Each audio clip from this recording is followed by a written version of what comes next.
बदायूं जिले में पूर्व केंद्रीय मंत्री एवं वरिष्ठ समाजवादी नेता सलीम इकबाल शेरवानी ने कहा कि राजनीति का मूल उद्देश्य समाज को जोड़ना, लोकतांत्रिक मूल्यों को सशक्त करना और हर वर्ग को विकास की मुख्यधारा से जोड़ना है।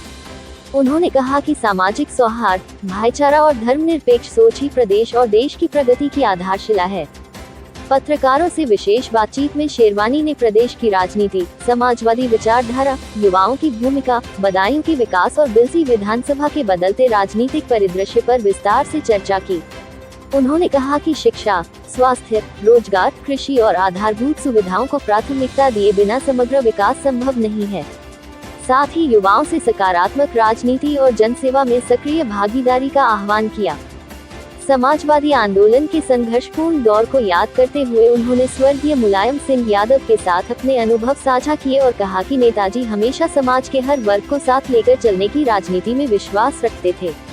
उन्होंने कहा कि लोकतंत्र की मजबूती संवाद, विश्वास और आपसी सम्मान से होती है तथा गंगा जमुनी तहजीब और सामाजिक समरसता को बनाए रखना समय की सबसे बड़ी आवश्यकता है। बिलसी विधानसभा की राजनीतिक स्थिति पर पूछे गए सवाल के जवाब में शेरवानी ने कहा कि पिछले कुछ वर्षों में समाजवादी पार्टी का संगठन पहले की तुलना में अधिक मजबूत हुआ है। उन्होंने इसका श्रेय पार्टी के राष्ट्रीय सचिव ठाकुर योगेंद्र सिंह तोमर की सक्रिय कार्यशैली और संगठनात्मक प्रयासों को दिया। उनके अनुसार विभिन्न समाजों के लोगों को साथ जोड़कर संगठन को नई ऊर्जा मिली है, जिसका सकारात्मक प्रभाव क्षेत्र की राजनीति में दिखाई दे रहा है। उन्होंने कहा कि पीड़ित, पिछड़ा, दलित और अल्पसंख्यक के संदेश को गांव-गांव तक पहुंचाने में भी संगठन ने सक्रिय भूमिका निभाई है। कार्यकर्ताओं में बढ़ता उत्साह और जनता के बीच लगातार जनसंपर्क भविष्य के लिए सकारात्मक संकेत हैं। शेरवानी ने कहा कि ठाकुर योगेंद्र सिंह तोमर ने कई अवसरों पर दुर्घटनाओं और अन्य आपात परिस्थितियों में पीड़ित परिवारों की मदद की, आर्थिक सहयोग उपलब्ध कराया और उनकी समस्याओं को प्रशासन के समक्ष मजबूती से उठाया। उन्होंने कहा कि संकट की घड़ी में जनता के साथ खड़ा होना ही किसी जनप्रतिनिधि की वास्तविक पहचान होती है।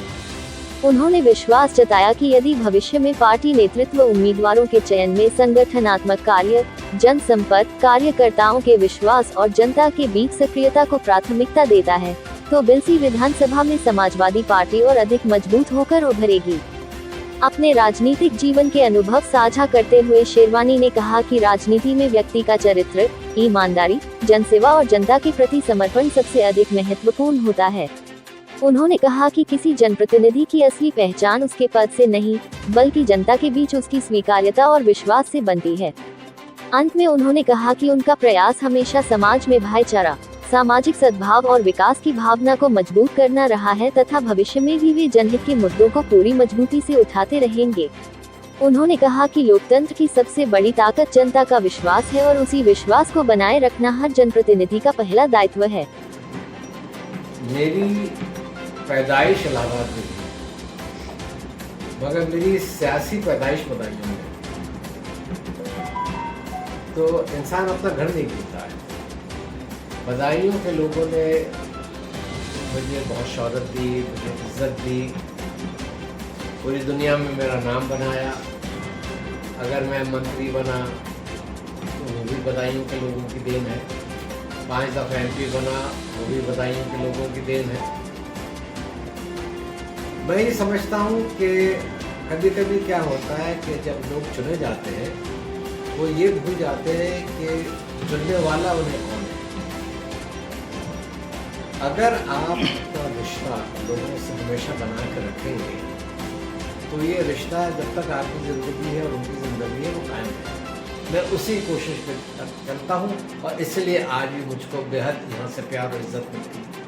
एक सवाल ये भी था मेरा कि जब आप राजनीति में आए तो राजनीति और आज की राजनीति में बेहद फर्क है।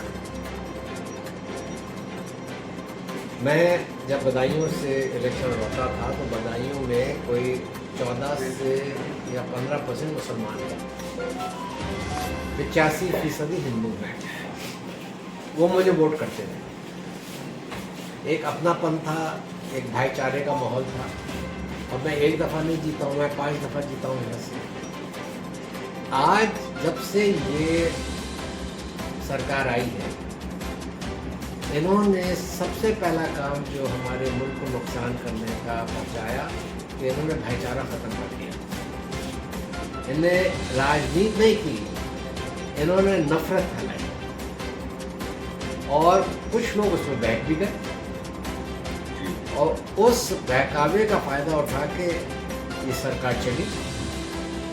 इस दफा मुझे ये एहसास होता है कि अब लोग भी थक चुके हैं, बुरी तरह थक चुके हैं। और अब जो भी चुनाव आएगा, आज अगर आप भारतीय जनता पार्टी की उनसे हिसाब मांगिए तो बेरोजगारी, महंगाई, किसी को नहीं छोड़ा। एमपी की चोरी, एमएलए की चोरी, यहाँ तक के मंदिर की भी चोरी कर ली, चंदा चोरी कर ली इन लोगों ने। तो ये किसी के सगे नहीं है और ये हर कोशिश करते हैं कि किसी तरह की सत्ता में रहें। पब्लिक ने इनको चुना है, पब्लिक ही इनको डालेगी। अच्छा, रामपुर में जौहर यूनिवर्सिटी पर बुलडोजर कार्रवाई हो रही है, तो उसे किस नजरिए से? मैं उसके बेहद खिलाफ हूँ। देखिए, जौहर यूनिवर्सिटी में आप मोहतरम आजम खान साहब का नुकसान नहीं पहुँचा रहे हैं, आप उन बच्चों का नुकसान पहुँचा रहे हैं जो वहाँ तालीम हासिल कर रहे हैं, जो वहाँ पढ़ाई कर रहे हैं। अगर कुछ कमियाँ थीं जौहर यूनिवर्सिटी में तो आप उसको सुधार देते, आपको कुछ कानून बदलना था, कानून बदल देते। मगर बुलडोजर चला के बच्चों के मुस्तकबिल से खेल के, और ये सरकार सिर्फ आप देखिए, चाहे वो नीट का एग्ज़ाम हो, ये सिर्फ हमारे स्टूडेंट्स के मुस्तकबिल से खेल रही है। इनको ये परवाह नहीं है कि बच्चे आगे पढ़ेंगे, बढ़ेंगे, काम पाएंगे, नौकरियाँ करेंगे। इनको तो बस ये है कि किस तरह मुल्क को जाहिल बनाए। अच्छा, नीट एग्जाम के लेकर सोनम वांगचुक भूख हड़ताल पर बैठी थी, उसे पुलिस ने सफ़ेद कपड़ा डालकर उन्हें अरेस्ट कर लिया और उन्हें मेडिकल में भर्ती कराया। इसे किस नजरिए से?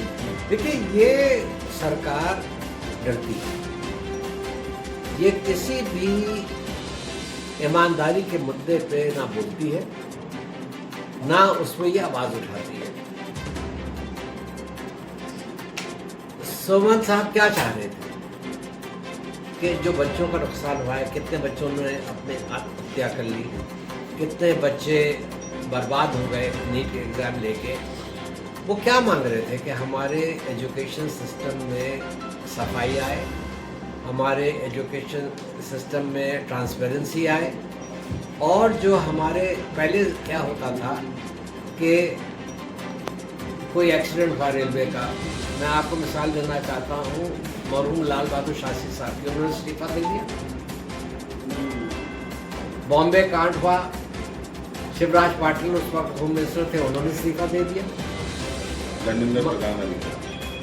मगर यहाँ इस्तीफा तो छोड़िए, ये तो उन चीज़ों को जिसकी को लेके हमारे छात्र परेशान हैं, ये बात भी नहीं करना चाहते। तो आप इस आंदोलन का समर्थन करते हैं? पूरी तरह से हमारी पार्टी भी समर्थन कर रही है, मैं भी समर्थन अपने पर्सनल लेवल पे कर रहा हूँ, और मैं ये समझता हूँ कि एक वक्त आएगा कि पूरा हिंदुस्तान इनके समर्थन करेगा। कल 20 तारीख के लिए संसद का घेराव करने की चेतावनी दी गई है, उसमें क्या आप समर्थन करेंगे? हम लोग का है ही समर्थन, क्योंकि जब हम इनके मूवमेंट को समर्थन कर रहे हैं तो हमारा समर्थन है इनके साथ। और आप ये देखिएगा कि हर शहर में इसकी आवाज़ उठेगी। मैं समझता हूँ कि कोई भी सीट किसी एक बरादरी के वोट से नहीं जीतती। कोई भी सीट उस वक्त जीतती है जब उसमें सबका साथ हो और काफ़ी लोग उसमें मिले। हमारी ये कोशिश है बिलसी की सीट पे कि हम जो वहाँ 3-4 मेजर बरादरियाँ हैं, उसमें मुसलमान आता है, उसमें ठाकुर आता है, उसमें मोराव आता है, उसमें यादव भी हैं। अगर हम 3 बरादरियों को अपने साथ जोड़ लेंगे तो बिलसी की सीट हमारे पक्ष में आ जाएगी। तो यही हमारी कोशिश है कि हम लोग इस वक्त बिलसी को इतना मजबूत कर दें कि ये जो एक दाग लगा हुआ है समाजवादी पार्टी के ऊपर, तो मैं भी बिलसी हमेशा हार जाता था, हर जगह से जीत के आता था, बिलसी हार जाता था। लेकिन आज पोजीशन कुछ और है। मुझे यही मुझे हाँ नहीं, देखिए, जहाँ तक योगेंद्र सिंह जी का सवाल है, ये एक मजबूत आदमी है, साफ सुथरे आदमी है, मेहनती आदमी है, इन पे कोई दाग नहीं है, इन पे कोई बेईमानी का चार्ज नहीं है। ये बल्कि जो कुछ करते हैं अपनी तरफ से करते हैं, लोगों की मदद करते हैं, तो इनसे हमें बहुत मजबूती मिल रही है। और मेरी तो यही रिक्वेस्ट है अखिलेश जी से कि एमएलसी को मजबूत करना है तो हमें योगेंद्र सिंह जी को लड़ना चाहिए। आज का जो कार्यक्रम रखेगा इसका मुख्य उद्देश्य क्या रहेगा? कौन सा कार्यक्रम? जो आज ये कार्यक्रम रखा गया है यहाँ पे, नहीं, बधाई इसका हो। कुछ वो नहीं था। ऐसा हुआ था कि बहुत मेरे पास फ़ोन आ रहे थे कि आपको बधाइयों आए हुए बहुत अरसा हो गया, और आपसे कुछ लोग जाके दिल्ली मिल लेते हैं, कुछ लोग जाके इलाहाबाद मिल लेते हैं, मगर बहुत सारे लोग यहीं रह जाते हैं। तो आप हमारे बीच में आते रहिए, हमसे मिलते रहिए। और मैंने खुद भी दिल में सोचा कि चुनाव आता है तो सभी आ जाते हैं, मगर चुनाव से पहले आके लोगों से मिल लूँ, उनके हालचाल पूछूँ, फिर उसको लेके आगे बढ़ूँ। बात पूरी खत्म होने के बाद बस एक लोगों से ये कहना चाहता हूँ कि एक वो वक्त आ गया है कि हमें ना मज़हब देखना है, हमें ना बरादरी देखनी है, हमें कंधे से कंधा लगा के उस सरकार को हटाना है जो ना नौजवानों का सोच रही है, ना वो पत्रकारों का सोच रही है, ना वो नौकरियों का सोच रही है। पेट्रोल में बेईमानी की जा रही है, मंदिर के चंदे में बेईमानी की जा रही है, एमपी और एमएलए की ख़रीदारी हो रही है। अगर ईमानदारी का चुनाव हो जाए तो ये सरकार नहीं जीत सकती। और ये उन्होंने दिखा दिया कि बंगाल में 1 करोड़ वोट ममता बनर्जी के काट दिए गए, और उसकी वजह से आज ममता बनर्जी बीजेपी से नहीं हारी है, ममता बनर्जी हारी है इलेक्शन कमीशन से, जो उन्होंने बेईमानी की है। तो हम लोग को बहुत होशियार रहना है। और ये पब्लिक 1900 मुझे याद है 14 में मोदी जी की सरकार बनी थी, मैं भी उस वक्त बहुत खुश था, क्योंकि मोदी जी कहते थे कि हम सबको लेके चलेंगे, हम विकास की बात करेंगे, हम देश को आगे बढ़ाएंगे, हम किसी में फ़र्क नहीं करेंगे, हम गुजरात मॉडल को लेके चलेंगे, और जहाँ सबका विकास हो, सबका साथ हो।